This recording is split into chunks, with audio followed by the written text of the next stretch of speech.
the young generation being creative, it just seems natural to me. You know, of course, that's the real pleasure of life, is to pursue creative work. And my wife, certainly as a visual artist, always did the same and brought them to always see interesting, far out artistic exhibits that I was scoffing at and stuff, you know. So they were very much raised in that thing. And also, I think as parents, my parents would always, oh, you know, you didn't do well, you're never going to amount to anything.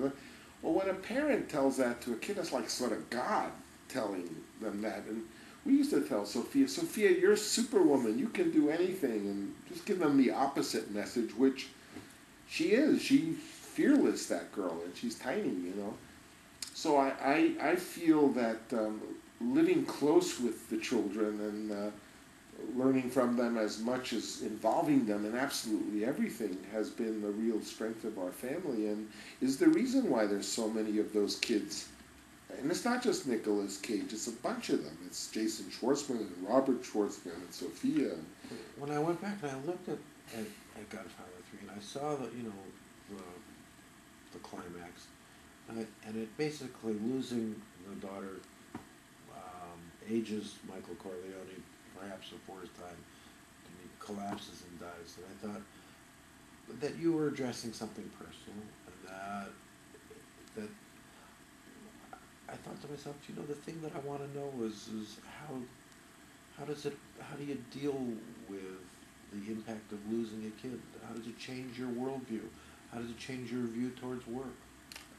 Or did it? Well, to first answer that movie is, obviously I never wanted to make a third Godfather. I never want to make a second Godfather. Yeah. I didn't think The Godfather was a serial type story. To me, the first Godfather was The Godfather, and everything else is greed.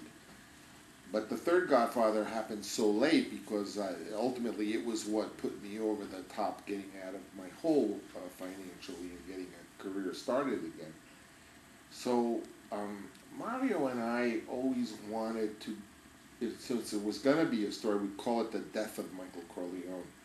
And that was what we were setting out to do. But I thought, gee, The Death of Michael Corleone, which is what I thought it was going to be called, you know, for him just to die for what he's done, for his sins, it's got to be worse than that. And that's when I thought worse than that would be to have some innocent kid that you put in that position that was your hope of the family going on and having a beautiful future, which had been Marlon's, his father's hope for Michael, that the kid is going to get out of whatever the mire of the parents. And so I thought the death of the daughter was a far worse punishment for him and ultimately killed him.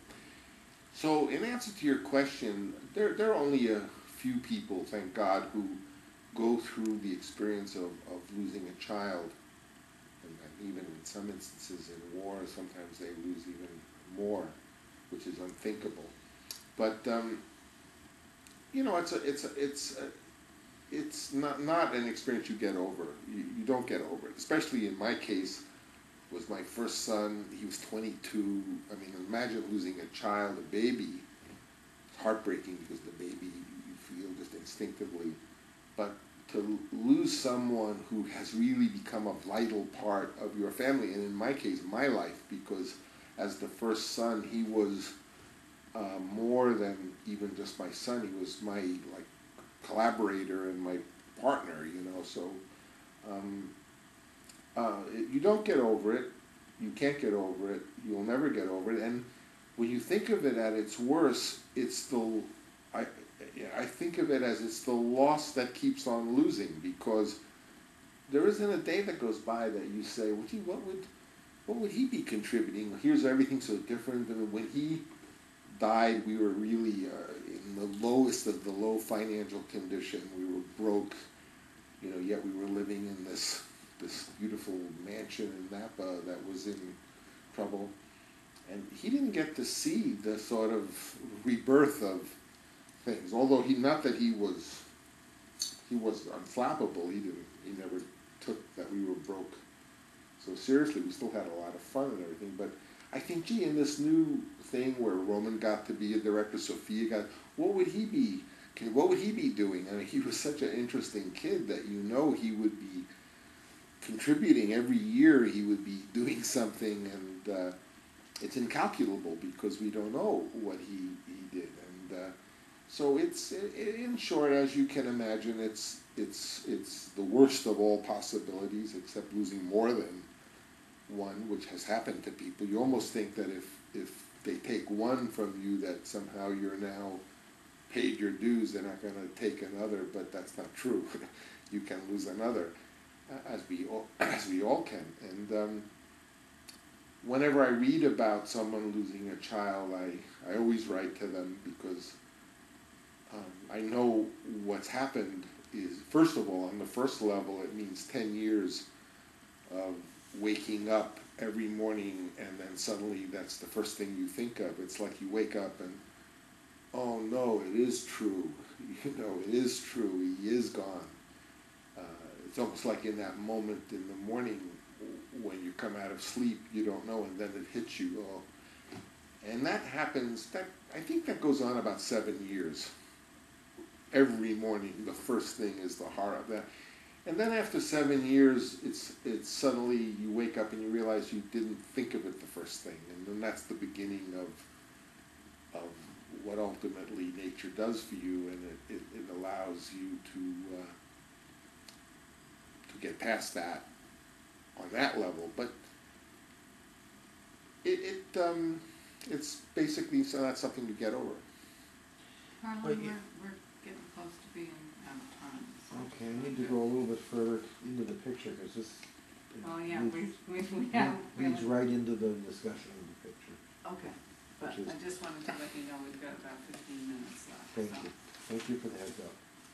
Well, it seems to me that it consciously or not, it would impact, how you view work. When I look at some of the pictures that you made in the 90s, they were definitely you. You were in them all the way. But this seems to me like the very first really, truly personal picture in a long time. And it's because it has a kind of a spiritual quality. It has a kind of a rebirth, question of rebirth. This is not somebody who goes seeking youth after all. This is somebody who has youth thrust upon him and then ends up trying to find meaning out of a second chance. And so I'm wondering if, all in all, your work has changed, and that this is, that youth without youth is a reflection of what you're thinking about, what the meaning of the world is, what the meaning of life is, what the meaning of my work versus, the choices that Dominic has to make, that it seems to me very pertinent to a sort of a post Giancarlo world for you.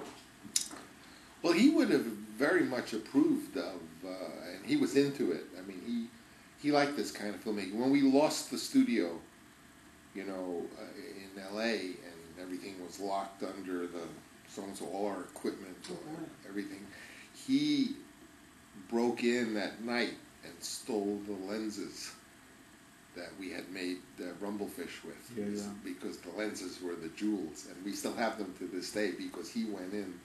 So he very much is involved in this spirit of filmmaking, the way we did it. It was very ingenious the way we actually made the film, because it wasn't a little film. It had lots of demands, production demands, costumes, Nazis, hair, makeup, age. It was not something that you think of a sort of low-budget art film where you got 3 people like Baby Doll, which was one of the best Tennessee Williams movie ever made in some place upstate, So this new period of my life is very much part of his philosophy, He had a certain style, and he would very much approve how we do this. And, when I lost my son, I could only, nature puts you in shock, and so I always wrote to him, like believing almost if I wrote a letter and put a stamp when it got sent to some mailbox in California that he would get it.